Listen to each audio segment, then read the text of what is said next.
la chance de regarder à distance. Et donc, j'ai le plaisir aujourd'hui, le grand plaisir, d'accueillir Mélanie Huguenin, qui est diplômée en histoire et en littérature de l'Université de Neuchâtel, en Suisse, et qui a travaillé donc sur l'histoire des sages-femmes en Suisse au XIXe siècle. Elle vient de faire paraître un livre chez Alphil, si je ne me trompe pas, qui reprend ce travail-là. Et c'est ce dont elle vient nous parler aujourd'hui. Donc, l'histoire des sages-femmes au XIXe siècle en Suisse et de leurs enjeux politiques. Je vais m'arrêter là. Je vais lui laisser la parole pour les 30 à 40 minutes prochaines. Puis ensuite, il y aura un temps de débat et de questions avec les gens présents dans la salle virtuelle. Merci encore d'être là. Merci encore d'avoir accepté l'invitation de Mélanie. Et la parole est à vous. Parfait, merci beaucoup. Donc déjà, merci à vous pour l'invitation. J'ai grand plaisir à être avec vous aujourd'hui pour vous présenter ce sujet qui me tient grandement à cœur. Avant toute chose, je vous partage mon écran. Voilà, ça a dû arriver jusque chez vous. Donc, la conférence que je vais vous présenter aujourd'hui, elle traite de sujets qui ont longtemps été occultés, mis de côté par l'histoire, donc les femmes, l'intimité, sexualité, le corps féminin. Bien que ces dernières années, on ait vraiment eu une ouverture de la parole sur des sujets comme les violences obstétricales, la place de la femme dans la société ou l'égalité. Et j'ai été, pour ma part, très sensible à cette ouverture de la parole et je l'ai mise en lien avec le fait que dans ma propre histoire, ma propre scolarité, l'histoire avait longtemps été conjuguée au masculin. Dans une certaine mesure aussi même dans mon parcours universitaire. Et ce travail, c'est aussi une manière un peu de corriger tout ça. Parler des femmes, c'est pas si simple. Une autrice vaudoise, Alice Riva, elle avait déjà fait en 1945, donc il y a un petit bout de temps, elle avait parlé du fait que les femmes étaient omniprésentes dans la vie quotidienne et pourtant infiniment absentes de la littérature et de l'histoire. Et plus récemment, c'est Titu Lecoq, donc une féministe, une essayiste française, qui a dit « Tant qu'on ne cherche pas les femmes dans l'histoire, on ne les trouve pas ». Et ces deux femmes, elles ont vraiment mis en avant les difficultés qui ont été les miennes dans cette recherche parce que j'ai conjugué vie quotidienne et femme, donc deux secteurs qui peuvent être un peu plus compliqués au niveau de la recherche quand on cherche des sources, quand on veut parler un peu de ce type de choses. Donc des secteurs un peu secrets, un peu tabous, un peu laissés de côté dans une période historique spécifique, donc le 18e et 19e siècle. Faire une histoire qui concerne les femmes à cette période, ça a vraiment des implications assez spécifiques en termes de recherche, mais j'aurai l'occasion de vous en parler. Pour cette conférence, donc, je vais commencer par vous parler en quelques mots des courants et des méthodes historiques qui ont été celles de cette recherche. C'est surtout pertinent dans le sens que ça va dans le sens d'une histoire novatrice, de méthodes qui renouvellent justement ces champs, renouvellent aussi au niveau des sujets qu'on met en avant. Et ensuite, j'ai construit la présentation en deux temps. Donc, dans un premier temps, je vais vous présenter l'évolution de l'encadrement de la pratique des sages-femmes, qui vont les faire passer de ce qu'on appelle matrone à sages-femmes formées, avec un encadrement législatif et les premières formations. Et dans un deuxième temps, on verra les conséquences de ces changements sur les grossesses et sur le contrôle du corps des chimères. Donc, les chimères, ce sont des femmes qui tombent enceintes alors qu'elles ne sont pas mariées et qui font face à une société encore fortement attachée aux mœurs. Et j'aurai ici l'occasion de vous présenter un procès d'infanticide exemplaire qui a eu lieu dans le Pays de Vaud en 1850. Et après tout ça, on aura l'occasion de discuter ensemble et je tenterai au mieux de répondre à vos questions. Donc, pour commencer avec ces courants et méthodes historiques, les courants historiques dans lesquels j'inscris ma recherche sont assez récents, ils datent des années 70 ou plus tôt, donc c'est déjà l'histoire des femmes. C'est compliqué par le fait qu'elles n'ont laissé que peu de traces écrites. En plus, c'est dans un moment particulier, un moment de la naissance, le moment de la maternité, et ouvrir cet aspect de la vie féminine de l'époque implique parfois de prendre des chemins de traverse. Et dans mon cas, ça a été d'utiliser des documents écrits par des hommes, mais qui traitaient des femmes. Et ça implique aussi de remettre ici les femmes en tant que sujet dans ces documents. Ça implique aussi de prendre en compte d'autres sources de celles qu'on avait l'habitude jusqu'ici, donc pas forcément des traces écrites en soi, mais des instruments médicaux qui étaient utilisés, les restrictions à ce niveau-là, la description du mobilier de la chambre des femmes qui accouchaient, des choses de ce type-là. Ensuite, l'histoire obstétricale, parce que c'est longtemps focalisé sur des aspects médicaux, surtout en Suisse. Donc, les instruments qui étaient utilisés, les médecins, l'évolution de la médecine, alors qu'aujourd'hui, on commence à traiter des aspects un peu plus sociaux de cette histoire-là, par exemple les lieux, l'entourage, les traditions, les motivations. Et pour les méthodes historiques récentes aussi, années 80-90 en France en tout cas, mon objectif, c'était de donner une voix aux femmes de ma région. Et pour ça, la méthode de la micro-histoire convenait parfaitement. C'est une méthode historique qui se focalise sur une période donnée avec une aire géographique limitée. Et dans mon cas, nous, j'ai choisi les cantons de Vaud et Neuchâtel en Suisse pendant la période de 1750 à 1850. On pourrait se demander s'il n'y a pas une perte de représentativité en fonctionnant de cette manière, parce qu'on ne s'arrête même pas à un pays, mais ici à 2 cantons seulement, un certain nombre de sources, mais au final, chaque cas étudié vaut pour lui-même à partir de son point de vue. J'ai également fait de l'Alltagsgeschichte, un courant allemand, donc c'est un courant qui s'intéresse aux individus qu'on appellerait les kleine Leute, donc des individus ordinaires, où on étudie ce qui est banal, ce qui est normal, on étudie la vie quotidienne et non pas les grands événements qui vont changer la face d'un pays. Surtout que dans mon cas, il y a dans cette tranche entre 1750 et 1850 quand même la naissance officielle de la Suisse, du canton de Neuchâtel aussi. Mais là, on change complètement de point de vue. Au lieu de regarder ces événements politiques, on va les regarder beaucoup plus bas, aller regarder vraiment les événements quotidiens. Et l'historien Jacques Revel, lui, il parlait d'histoire au ras du sol et il disait banalité et normalité, cette histoire quotidienne est privilégiée, moins parce qu'elle serait davantage représentative d'une situation normale, que parce qu'elle permet de voir autre chose d'un point de vue différent. Elle nous donne à voir l'histoire au ras du sol. Et ici, c'est vraiment ça, c'est qu'on parle déjà des femmes, mais pas tant des femmes qui ont eu un rôle politique ou qui ont fait quelque chose qui a marqué les livres d'histoire, mais des femmes ordinaires de l'espace privé. Ce sont des femmes ordinaires, des villageoises qu'on ne retrouve pas dans les livres d'histoire. Elles n'ont pas pris part à des événements politiques importants qui ont fait date, mais il est quand même important de parler des conséquences de leur viol ou de leurs expériences sexuelles hors mariage face à une société encore fortement conservatrice et attachée aux mœurs, et du rôle des sages-femmes là-dedans, parce qu'elles ont un rôle dans cette histoire-là. C'est donc faire une histoire de l'intime et qui nous lie avec ces femmes qui ont vécu il y a 200 ans dans ma région, mais qui ont pourtant eu des expériences humaines que nous vivons encore aujourd'hui. Et c'est tout le but aussi du bilan que je ferai à la fin, c'est de relier un peu cette histoire-là avec les questions que ça pose aujourd'hui. Avant d'entrer dans le vif du sujet, une petite carte pour les personnes qui me regarderaient depuis Québec. Donc, carte dont je traite, c'est donc Neuchâtel et Vaud. C'est donc 2 cantons limitrophes, le lac de Neuchâtel pour le canton de Neuchâtel, lac Léman pour le canton de Vaud. Donc, commençons avec la première partie de ma présentation où on va voir comment les matrones ont été remplacées par des sages-femmes encadrées et formées. L'accouchement était un moment essentiellement féminin. Il n'y avait que des femmes qui assistaient à l'accouchement.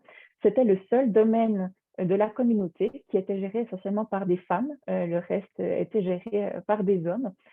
C'était un moment où les femmes trouvaient leur identité dans la communauté. C'était un moment où on se remémorait les accouchements de chacune, parce qu'il faut savoir que pendant ces accouchements, il n'y avait pas que la matrone et la femme qui accouchaient, mais toutes les femmes de la communauté pouvaient venir assister à l'accouchement.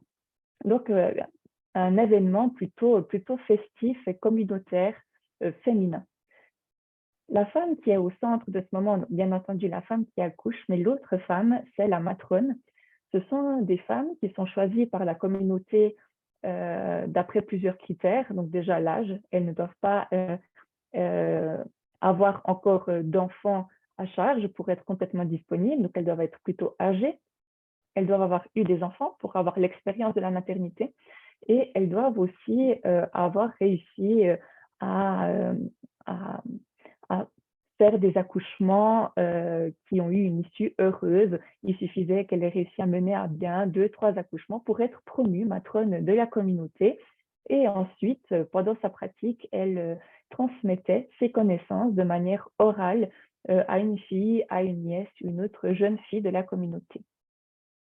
Mais au XVIIIe siècle, il y a eu un tournant dans cette histoire-là, dans ce moment féminin, de l'histoire de l'accouchement en Europe et en Suisse également. C'est à ce moment-là que l'accouchement devient digne d'intérêt pour les autorités parce qu'on craint à ce moment-là une dépopulation de l'Europe. C'est aussi le moment où il y a en France les philosophes des Lumières qui sont convaincus que le corps n'est pas soumis à la seule volonté divine, mais qui peut être sauvé. Et ça donne une nouvelle importance au domaine médical. Et à la suite de ces événements, la condition des matrones va complètement changer parce que pour sauver les femmes en couche et leurs nouveau-nés, les autorités, soutenues par les médecins, soutenues par les philosophes des Lumières, vont mettre en place un contrôle pour faire disparaître la matrone, pour la remplacer par une sage-femme compétente qui aura été formée, qui sera capable de mener à bien le plus possible d'accouchements pour sauver la mère et pour sauver l'enfant. Cette mise en place, ça va se faire par 2 intrusions dans ce monde féminin de l'accouchement qui vont fonctionner en parallèle. Donc, dans un premier temps, un encadrement législatif et dans un deuxième temps, la mise en place d'une formation. Vous avez ici un exemplaire d'un serment de Bevet, qui a été publié au tout début du XVIIIe siècle. C'est la première partie de cette intrusion dans le monde des matrones. Ça commence en réalité dès le Moyen Âge, environ au XVIe siècle, parce qu'il y a des villes, il y a des communes qui vont prendre l'initiative de rémunérer des femmes pour pratiquer les accouchements. Rémunération, ça veut dire aussi en un sens contrainte, parce que les femmes vont à ce moment-là être aussi liées aux autorités. Et ici, le serment de Bevet, c'est justement un exemple de ces contrôles et du nouveau rôle que les sages-femmes vont avoir vis-à-vis d'une autorité supérieure. Donc, vous avez ici la transcription de ce serment de Bevet. C'est donc un exemple, hein, j'en ai trouvé d'autres dans la même région au même moment. Et les sages-femmes doivent, avant de pratiquer et avant d'être rémunérées, prononcer ce serment. Vous jurez et promettez de vous rendre auprès des femmes qui seront en couche dans cette juridiction dès que vous en serez avertis, sans qu'il vous soit loisible de vous y refuser. De donner tous vos soins aux dites femmes en couche et aux enfants nés selon la connaissance de notre art. Enfin, lorsque vous serez appelés pour soigner des femmes et filles qui seront en couche d'enfants illégitimes, vous en donnerez aussitôt avis à monsieur le maire de ce lieu, soit en cas d'absence à son lieutenant ou à un justicier, et le tout ainsi que vous désirez que Dieu vous fasse paix et miséricorde à la fin de vos jours. Il y a donc ici des éléments de soins qui concordent avec nos attentes du rôle des sages-femmes, donc elles promettent de soigner autant les riches que les pauvres, à toute heure du jour, de la nuit, et de donner tous leurs soins à la mère et à l'enfant. Mais on voit aussi ici, dans le 3e point de ce serment, qu'il est un outil de restriction. On voit dans ce 3e point l'apparence de la dénonciation. Les sages-femmes, quand elles vont pratiquer un accouchement d'une fille mère, donc d'une femme qui n'est pas mariée, elle va devoir dénoncer cet accouchement illégitime aux autorités. Ça, on aura l'occasion d'en parler dans la 2e partie, j'y reviendrai. Dans d'autres serments de la même période, il y a d'autres restrictions, par exemple des restrictions de gestes, où la sage-femme n'ose en fait pratiquer qu'avec ses mains. Elle n'a pas le droit d'utiliser d'instruments médicaux pour tous les accouchements qui deviennent plus compliqués. Elle doit faire appel à un médecin qui, lui, pourra utiliser ces instruments, mais elle n'a pas le droit d'utiliser un forceps ou autre. Les restrictions d'espace aussi, ça va dans la lignée de la rémunération. Si une commune rémunère une sage-femme, la commune refuse que la sage-femme aille pratiquer ailleurs. Ça va évoluer ces serments en loi, parce qu'on voit que quand on commence à décrire des recueils de lois, on va aussi impliquer des articles par rapport aux sages-femmes. Et ce qui est intéressant, c'est qu'on trouve exactement les mêmes demandes en 1850 qu'au tout début du XVIIIe siècle, soit près de 150 ans plus tard. Donc, dans l'article 94, là, on a les restrictions de gestes, où la sage-femme doit faire appel à un médecin chirurgien, ou l'article 95 avec la dénonciation des accouchements clandestins ou illégitimes.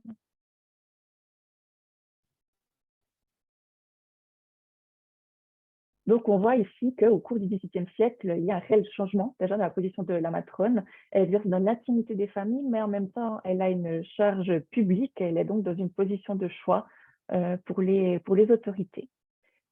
La deuxième intrusion, c'est la formation. Là, ça découle directement depuis cette crainte de la dépopulation, de la forte mortalité des femmes en couche. Et il y a des voix qui vont se soulever pour demander la mise en place d'une formation pour les accouchements. En même temps, c'est l'occasion rêvée aussi pour les autorités et les hommes de mettre un pied dans ce domaine féminin et d'enlever en un sens à la communauté féminine le pouvoir que leur conférait le contrôle du domaine des accouchements. Ils veulent ici reprendre le pouvoir sur ce domaine vital pour l'avenir de la communauté et enlever celle qui se trouvait au centre, donc la matrone. Il y a des accoucheurs, des médecins, qui vont s'atteler à démontrer que les matrones ne sont pas compétentes. Et en Suisse, dans la région vaudoise, il y a un médecin qui se nomme Jean-André Venel, qui va ouvrir une école de sage-femme et qui va faire un discours d'ouverture pour l'ouverture de son école où il dénonce ouvertement les matrones et leurs pratiques et il met en même temps en valeur la nouvelle instruction des sages-femmes et les dangers qu'elles pourront éviter par leur formation. La critique des matrones, à l'époque, c'est presque un motif narratif. On veut donner des exemples terrifiants de naissances difficiles pour les mères et les enfants. Par exemple, Jean-André Venel, lui, il va dénoncer leur utilisation du ciseau pour couper ou arracher le bras de l'enfant s'il se présente au lieu d'aller chercher les pieds. L'usage du crochet aussi, donc un crochet pour attraper la tête de l'enfant si elle est coincée. Bien entendu que l'enfant n'en sort pas vivant, hein, après l'utilisation d'un tel instrument, ou aussi des récits d'accouchement où les matrones sortent les bébés pièce par pièce parce qu'elles n'arrivent pas à le sortir autrement.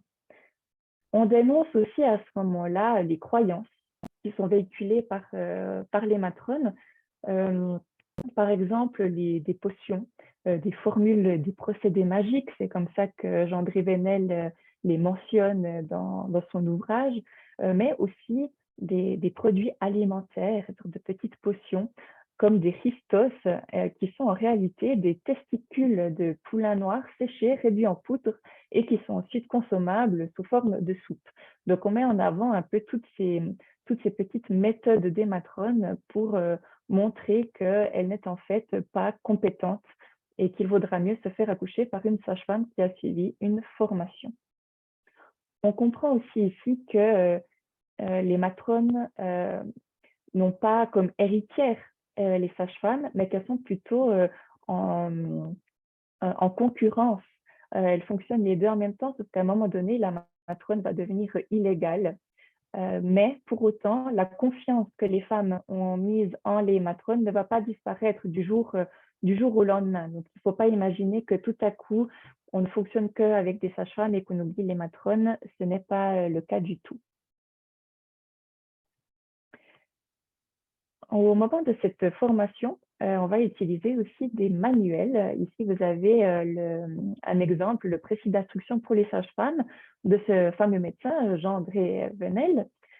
Et ces médecins qui écrivent des manuels, ils vont se baser sur des ouvrages, d'anciens ouvrages scientifiques, souvent peu compréhensibles pour les sages-femmes, et donc ils vont s'employer à les vulgariser pour qu'ils soient utilisables. Donc ça peut être en fonctionnant sous forme de questions-réponses, comme le premier exemple ici de Baudeloc, un médecin français, ou sous forme de métaphores, où on va comparer certaines parties du corps avec des objets ou des mots du quotidien pour être plus compréhensible des sages-femmes. Par exemple, ici, Venel va parler de croupion, donc un langage familier pour parler du sacrum. Et ensuite, dans le reste de l'ouvrage, il va utiliser le nouveau terme, le terme un peu plus scientifique. Et ensuite, pour décrire l'utérus, il va le comparer à une bouteille.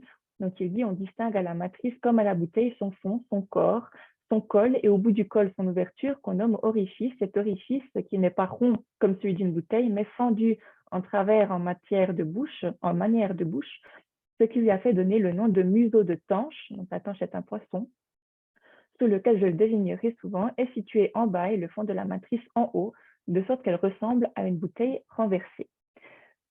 Ici, en écrivant et en utilisant des manuels, on rompt l'esprit de filiation qu'il y avait de la tradition orale des matrones, parce que la formation va maintenant se faire avec l'écrit, alors que les matrones étaient pour la plupart illettrées. Donc là, on a vraiment des hommes qui prennent une grande place dans cette formation.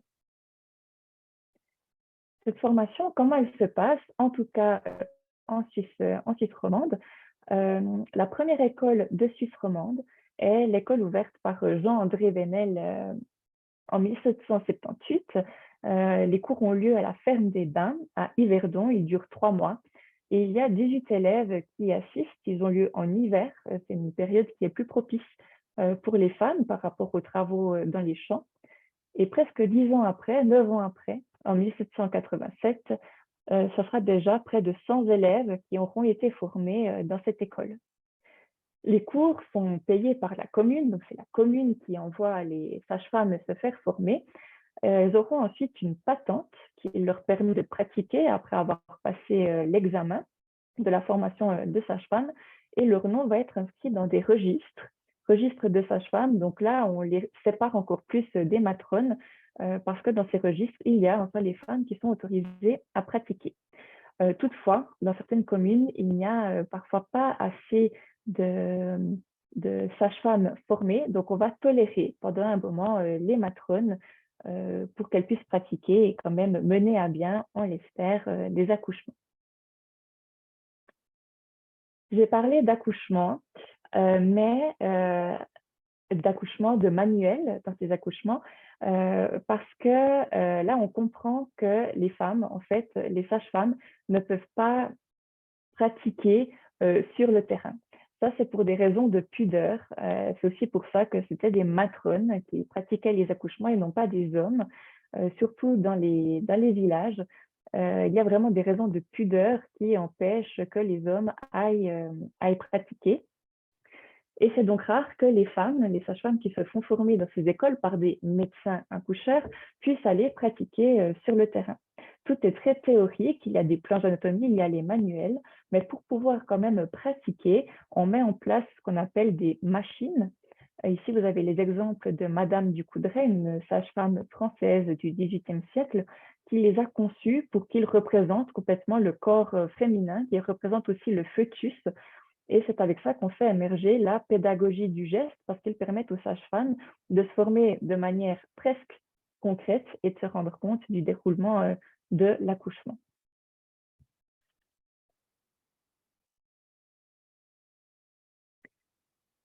Voyons maintenant les conséquences de la naissance de la profession des sages-femmes sous la tutelle du pouvoir politique d'un côté avec la législation et du pouvoir médical avec la formation. Tous ces deux intrusions font disparaître à un moment donné la matrone, en tout cas ils participent, hein, ça fonctionne sur un moyen long terme.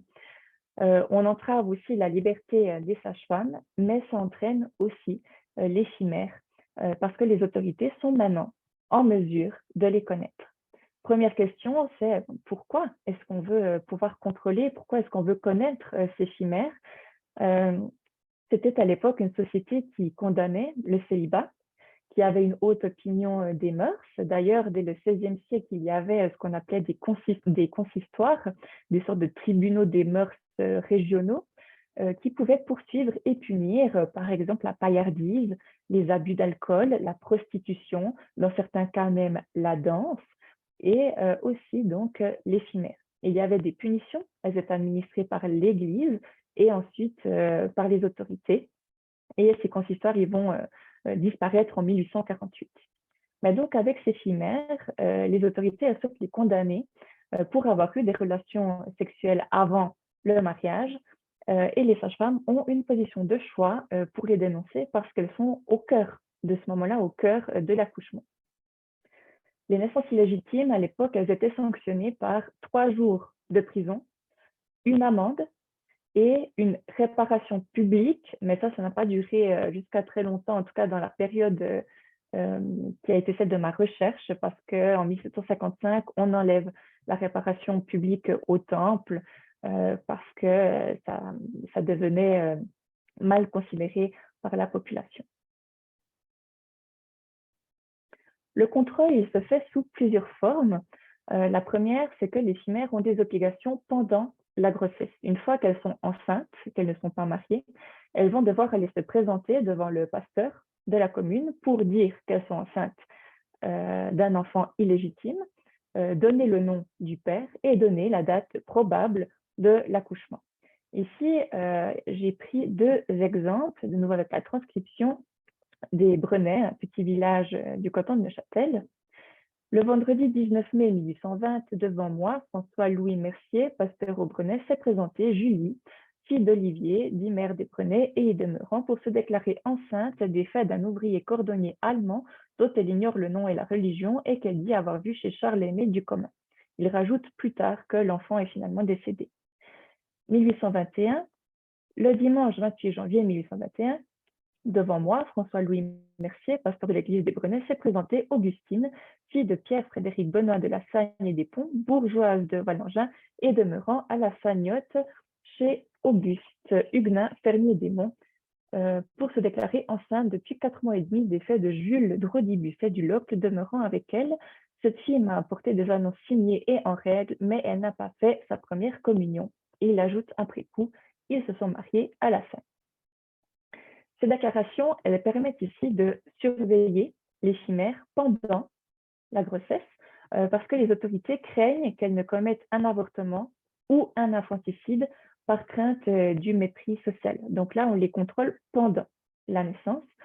Souvent, ces déclarations, elles sont tardives, donc les femmes ont normalement 5 mois pour les faire, mais ce qu'on peut remarquer, c'est qu'elles sont souvent bien plus tardives parce que les femmes espèrent jusqu'au bout que l'homme avec qui elles ont eu des relations acceptent de les épouser et donc de rendre l'enfant légitime. Mais malheureusement, dans la plupart de ces cas, les hommes avaient plutôt tendance à fuir après avoir séduit les filles et les avoir mises enceintes. Deuxième forme de contrôle, c'est les déclarations de naissance illégitime, la dénonciation des chimères par les sages-femmes. Donc on est ici dans le 3e point du serment qu'on a vu avant ensemble, de ce serment de Beauvais. C'est là que les sages-femmes doivent aller dénoncer aux autorités les accouchements illégitimes qu'elles auront pratiqués. Elles font ces déclarations sur des petits billets, comme vous voyez ici, qui sont ensuite collectés dans des registres. Ici, un exemple. Moi, sous-signé Jeannette Missot de la Sarraz, sa femme patentée déclare avoir assisté aux couches de Marie-Françoise Morand de Dayan et a mis au monde un enfant du sexe féminin aujourd'hui le 11 mai 1832 à 5 heures du soir, et lui ayant fait les demandes accoutumées dont elle a fait réponse que c'est toujours à Louis Méret de Bussigny. On pourrait ici se dire qu'il suffirait de ne pas appeler de sage-femme pour ne pas être ensuite dénoncée, mais les femmes ont l'obligation de faire appel à une sage-femme pour leur couche, sinon elles seront poursuivies, l'accouchement serait considéré comme clandestin.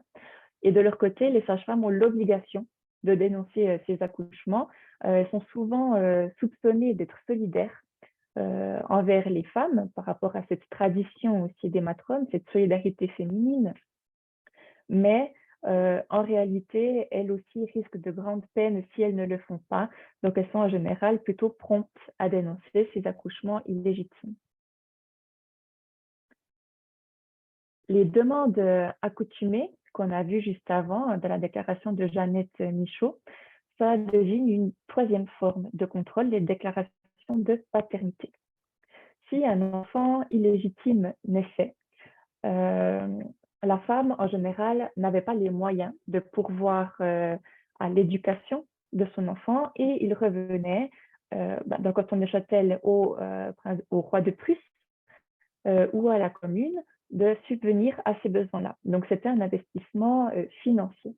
Donc, ça explique que les autorités étaient très enclines à découvrir qui était le père, parce que dans ce cas-là, si le père était connu, l'éducation et tout le financement qui allait avec était imputé au père.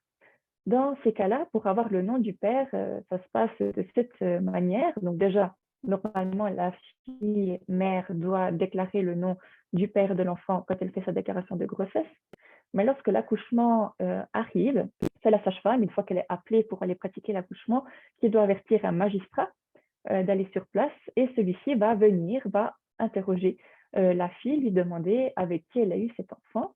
Ces exhortations-là, elles ont lieu pendant les douleurs parce qu'il était considéré comme plus aisé de faire avouer à la fille qui était le père à ce moment-là, dans ce moment de faiblesse, et il dresse ensuite un procès-verbal de cette déclaration. Et si la fille ne dit rien, elle sera à ce moment-là aussi poursuivie. Donc, à une déclaration qui est reçue par des justiciers, donc des hommes de loi, nous sommes transportés aujourd'hui en son domicile environ à 5 heures du matin auprès de la citoyenne Jeanne-Françoise Henriot, la fille, pour entendre et recevoir sa déclaration à ses couches. À cet effet, après l'avoir interrogée et exhortée à nous déclarer qui était le père de l'enfant qu'elle allait mettre au monde, elle nous a déclaré que c'était des faits du citoyen Jean-Louis. Vu que les mots de l'enfantement étaient prolongés, nous nous sommes retirés. Ayant été rappelée auprès de la susdite et après l'avoir exhortée de nouveau et dans ses plus grands mots de l'enfantement, elle nous a confirmé que c'était bien le citoyen Jean-Louis qui est le véritable père de l'enfant. Donc, on a ici des hommes qui viennent pendant l'accouchement. Donc, on enlève ici toute la pudeur qui avait été la règle jusqu'ici. On change drastiquement l'entourage de la femme pendant l'accouchement. Et en plus, on remarque qu'ils partent parce qu'ils voient que les douleurs ne sont pas encore fortes et qu'ils reviennent quand les douleurs sont encore plus fortes parce qu'ils pensaient que plus les douleurs étaient grandes, moins la femme pouvait mentir.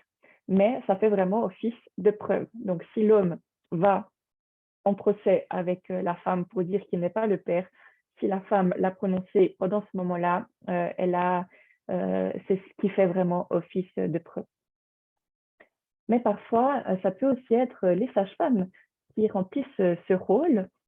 Ici, Marie Lehmann, sage-femme patentée à Échisson, déclare avoir été requise pour aider l'accouchement de sa fille, Jeanne-Suzanne dite Fanny.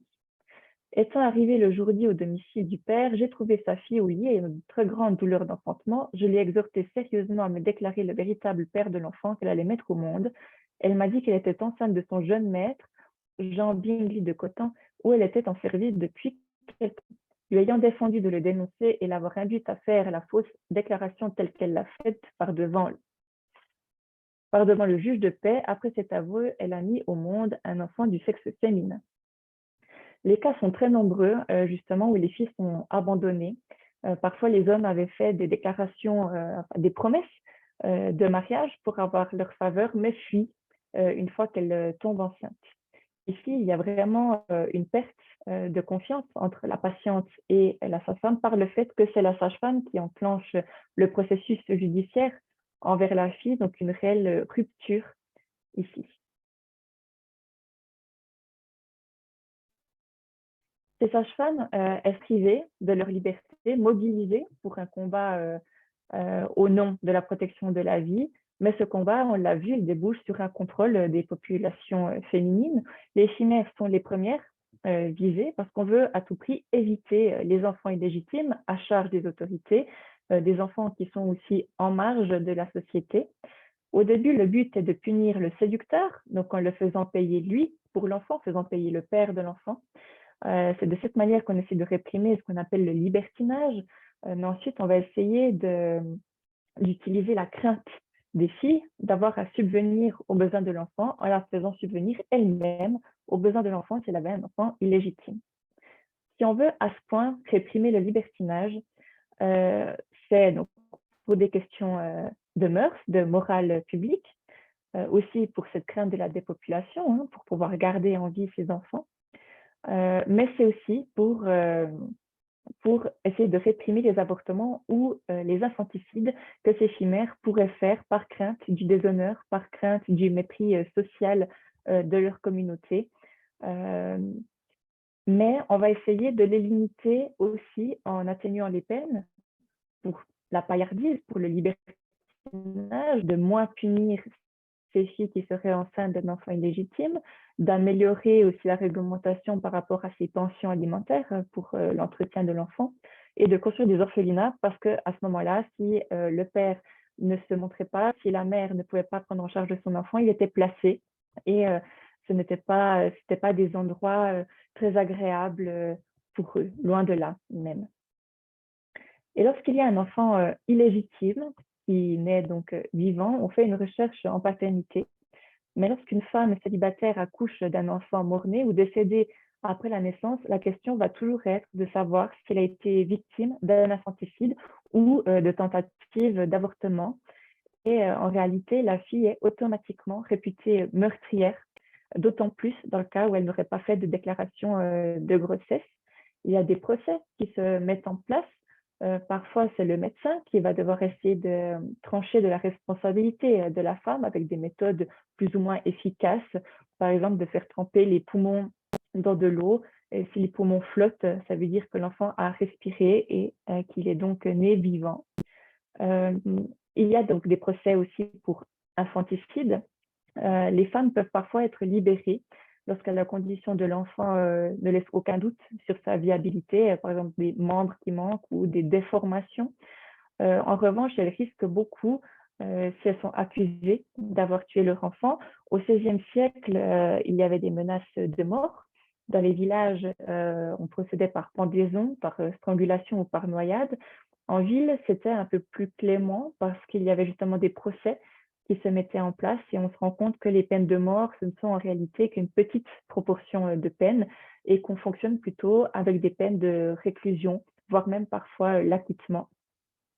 Et il y a un vrai recul des peines de mort au XIXe siècle parce que la loi prévoit très clairement 20 ans de réclusion pour infanticide en 1843, mais parfois ça peut être beaucoup plus court que ça parce qu'on va prendre en considération la détresse de la fille, et les circonstances atténuantes, l'état psychologique, les conditions de l'accouchement aussi. J'en viens maintenant à ce fameux procès que j'ai trouvé dans les archives d'un canton de Vaud. Il est complet. C'est le procès d'une jeune femme vaudoise qui a été poursuivie pour infanticide. Il est très intéressant parce qu'il nous permet d'avoir accès en médiation, mais à l'expérience de cette jeune femme qui a été séduite par un homme, abandonnée et menée en procès après qu'elle ait été soupçonnée d'infanticide. En 1850, on a trouvé à Saint-Pré un cadavre d'un nouveau-né en putréfaction, emballé dans un linge, dans une cave. Et c'est Élise Beauvais, une domestique de 23 ans, qui est soupçonnée parce qu'il y avait des rumeurs dans le village qu'elle était enceinte et que la cave appartenait à son père. Comme elle n'a pas fait de déclaration de grossesse, elle est directement soupçonnée d'avoir voulu cacher sa grossesse et d'avoir commis ensuite un infanticide.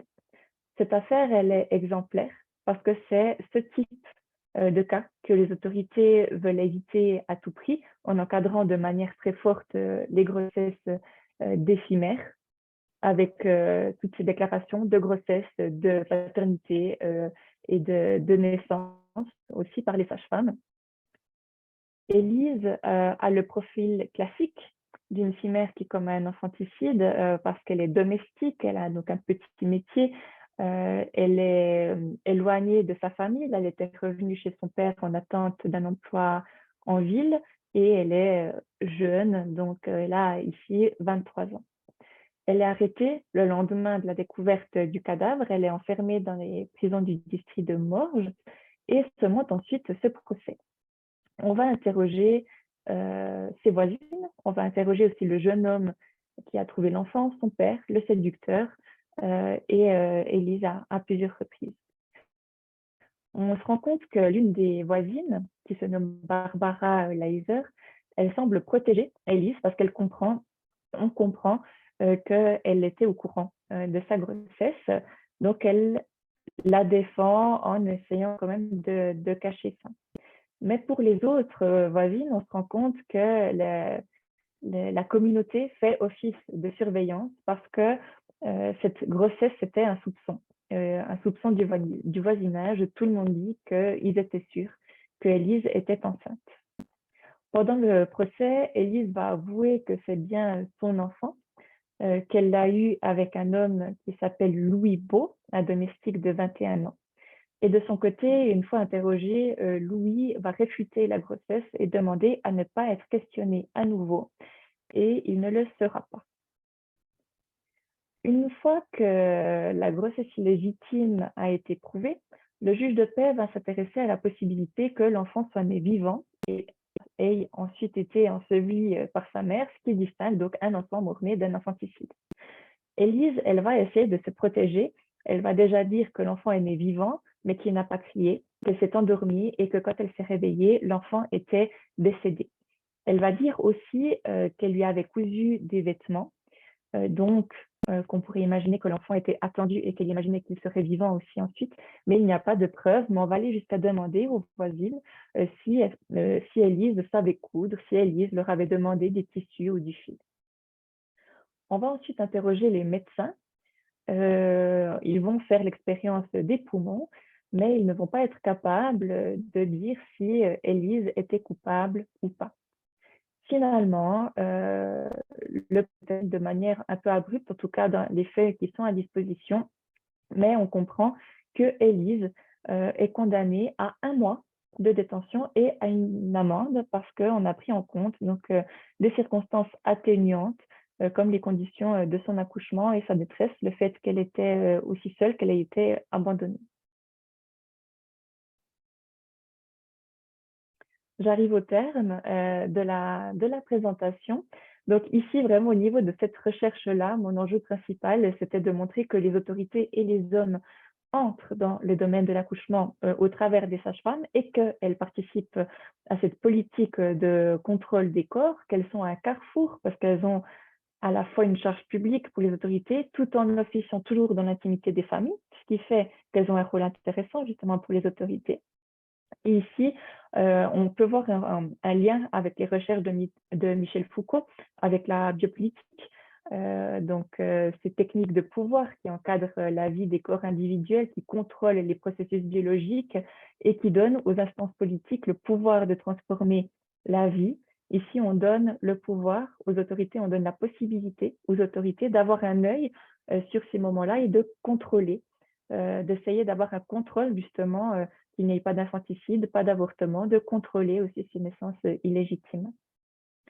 On pourrait aussi se poser la question est-ce qu'en plus de la crainte que ces femmes puissent cacher leur grossesse et commettre des avortements ou infanticides, est-ce qu'il n'y a pas aussi la crainte de la perte du contrôle du corps des femmes qui est ici en jeu? Donc une question ouverte ici. Et comme je vous l'ai dit au début, en faisant cette recherche, le but, c'est aussi de réfléchir à la manière dont ça se passe aujourd'hui, parce que interroger la naissance d'autrefois, c'est s'interroger aussi sur la naissance aujourd'hui, et le corps des femmes est constamment l'objet de débats. Je vous en parlais au début de ces violences obstétricales, dont la parole s'ouvre de plus en plus dans l'espace public. En Suisse, il est stipulé que il faut le consentement libre et éclairé pour tout acte médical, mais il y a de nombreux témoignages de femmes qui ont accouché et qui ont fait état de gestes sans consultation préalable de la part du personnel médical présent lors de leur accouchement. Par exemple, une épisiotomie qui est faite sans nécessité ou sans avertir la femme, ou ce qu'on appelle la manœuvre de Christeller, où on appuie sur le ventre de la femme pour faire sortir l'enfant, qui est une manœuvre interdite, mais pourtant encore pratiquée. Et ici, ce qui ressort des témoignages, c'est que bien entendu, le personnel médical ne le fait pas de manière enfin, volontaire pour créer ce qu'on appelle donc ces violences obstétricales, mais que c'est tout aussi le système de santé qui est générateur de violence par le fait d'avoir beaucoup de patientes à la fois, par exemple. On peut aussi parler d'un retour à un accouchement plus naturel ou tout du moins médicalisé, avec l'ouverture de maisons de naissance ou de chambres d'accouchement moins médicalisées dans les hôpitaux. D'ailleurs, c'est en tout cas en Suisse, dès les années 60, que ça devient systématique d'accoucher à l'hôpital. Donc, ce n'est pas forcément si lointain que ça. On peut faire aussi, enfin certains couples peuvent faire appel à ce qu'on appelle des doulas, donc des personnes qui mettent les besoins de la femme au centre de l'accouchement, qui apportent un soutien moral au couple, un peu comme justement cette ambiance communautaire de femmes qu'il y avait quand la matrone était encore au centre de l'accouchement. On peut aussi avoir des sages-femmes qui décident de travailler de manière indépendante et non pas dans un réseau hospitalier. D'ailleurs, en 15 ans, en Suisse, le nombre de sages-femmes indépendantes a presque doublé. C'est quand même assez impressionnant. Mais en soi, ici, ce travail interroge, c'est surtout la place de la femme dans la société, la vision aussi qu'on a de leur corps. Et dans ma région, au 19e siècle, le corps des femmes était soumis aux hommes de sens, aux sages-femmes et aux autorités. Et c'est grâce aux sages-femmes que le corps des femmes, dans ce moment-là, s'ouvre à eux. Et on peut se poser la question de la maternité aujourd'hui et du contrôle que les femmes ont de leur propre corps, que ce soit pendant leur grossesse ou pendant l'accouchement, parce qu'on sait que l'accouchement sur le dos n'est pas la position idéale pour accoucher, mais qu'elle est plus pratique pour les professionnels de la santé. Je suis donc arrivée au terme de la présentation et comme on vous l'a dit au début, un livre est donc sorti de ces recherches. Ici, c'est le QR code qui mène au lien de mon éditeur. Et justement, c'est toute la recherche dont je vous ai parlé aujourd'hui, avec d'autres détails, d'autres documents aussi, donc les résultats de mon mémoire de master. Je vous remercie pour votre écoute et je me réjouis de vous entendre, comme j'ai parlé toute seule pendant un petit moment. Donc, si vous avez des questions, j'y réponds très volontiers. Merci beaucoup. Merci beaucoup. Les applaudissements peuvent être virtuels ou physiques. Il nous reste quelques minutes encore. On peut prendre une dizaine de minutes s'il faut pour prendre des questions, des interrogations, des commentaires. Et que si vous en Je me avez, rends compte n'hésitez que j'ai pas. parlé beaucoup plus longtemps, donc je m'en excuse. Les gens n'ont pas fui non plus. Ok. C'était passionnant, merci. Donc, si vous avez des questions, des remarques, n'hésitez pas soit à lever votre main virtuelle, soit à lever votre main physique, et je vais vous... La parole sera à vous. Pauline, main physique, oui. Merci. Merci beaucoup, c'était très intéressant. Alors, j'aurais plein de questions, mais je vais juste en sélectionner quelques-unes. Je m'interrogeais un peu sur, est-ce que tu as des éléments pour essayer d'évaluer la réaction des matrones suite au tournant au 19e? Quelle résistance, est-ce qu'il y a des résistances? Est-ce qu'elles continuent leur pratique en secret? Est-ce qu'elles essayent de se former pour devenir sage-femme officiellement? Voilà, quelle réaction là-dessus? Alors, là, on en revient à la difficulté des sources complètement, parce que c'est ce que je disais au début, c'est vraiment un peu prendre des chemins de traverse. Donc, avoir la parole des matrones comme ça, la plupart étaient illettrés, donc on n'a pas de sources textuelles, vraiment des documents écrits, mais ce qu'on peut lire à travers les autres sources, c'est que justement, les matrones parfois étaient encore autorisées parce qu'il n'y avait pas assez de sages-femmes. Donc, elles sont inscrites dans les registres en disant c'est une matrone, elle n'est pas formée, mais elle est autorisée. Il y a des communes qui envoient des matrones pour se faire former, donc des matrones deviennent des sages-femmes. Mais après, de là à avoir vraiment le témoignage d'une matrone et de savoir comment elle a vécu la chose, ça, il n'y en a pas. Après, oui, il y avait encore des matrones qui pratiquaient, mais c'était de manière illégale. Parce que ça, c'était vraiment écrit dans les registres, enfin dans les recueils de loi, que leur pratique était interdite et que ce n'était que des sages-femmes formées qui pouvaient pratiquer les accouchements. Et est-ce que justement, enfin, il n'y aurait pas des procédures judiciarisées, enfin, un peu des choses à retrouver dans les sources judiciaires? Est-ce qu'on les attaque? Enfin, est-ce qu'on leur fait des procès? C'est aussi toute la difficulté parce qu'il y a beaucoup justement de règles, mais après de là à trouver toutes les procédures, il n'y en a pas tant que ça. Parce que même quand je parlais des infanticides, sur une période de 100 ans, quand on de Châtel, il y en a eu 10. Et 13, oui, 13 procès pour infanticide. Donc, c'est vraiment peu. Donc, on en parle beaucoup. On fait un peu peur comme ça. Mais après, dans les faits, de là, en trouver. Et pour les matrones, non. Je n'ai pas trouvé pour ma part. Ça ne veut pas dire qu'il n'y en a pas. Parce que je n'ai pas non plus pu écumer toutes les archives de ces deux cantons. Donc, voilà, à laisser totalement ouvert. Dans mon cas, je n'en ai pas trouvé, à part dans des registres justement où on dit telle matrone a été envoyée pour être formée. Mais non, pas de procès pour pratique illicite, mais il doit y en avoir. Merci. Je pense que ça répond à la question qui avait été posée par Isabelle Coquillard dans le chat. Et en effet, je ne vous ai pas mentionné que vous pouviez utiliser le chat pour parler, qui demandait donc s'il y avait des cas de procès et de plainte. Et elle répond que oui, donc ça a répondu à la question. S'il n'y a pas d'autres questions, le temps qu'il y ait d'autres questions, moi j'avais la même question que Pauline, mais j'en avais une autre au cas où, qui était que je m'interroge beaucoup sur vous avez beaucoup parlé de cas français et de cas suisses, en tout cas d'une espèce d'interdépendance entre les deux. J'aurais voulu en savoir un peu plus. Parce que ce que vous racontez ressemble beaucoup à ce qui s'est passé en France aussi, à peu près à la même période, et de savoir est-ce qu'il y avait des influences, est-ce que le cas français a pu influencer le cas suisse, est-ce qu'il y avait des échanges, par exemple dans la construction de la formation, dans les médecins qui publient des ouvrages. Vous avez parlé de la machine de Madame Ducoudray qui se rend jusqu'en Suisse. Voilà, est-ce qu'il y avait d'autres exemples d'inter-influence entre la France et la Suisse? Ou avec d'autres Oui, bah, pays de même genre? les manuels aussi qui sont utilisés. Et il y a des manuels qui sont rédigés par des médecins français qui sont utilisés après en Suisse. Parce que la région suisse romande, on est quand même beaucoup lié à la France par notre culture, par la langue aussi, plutôt qu'à la Suisse allemande.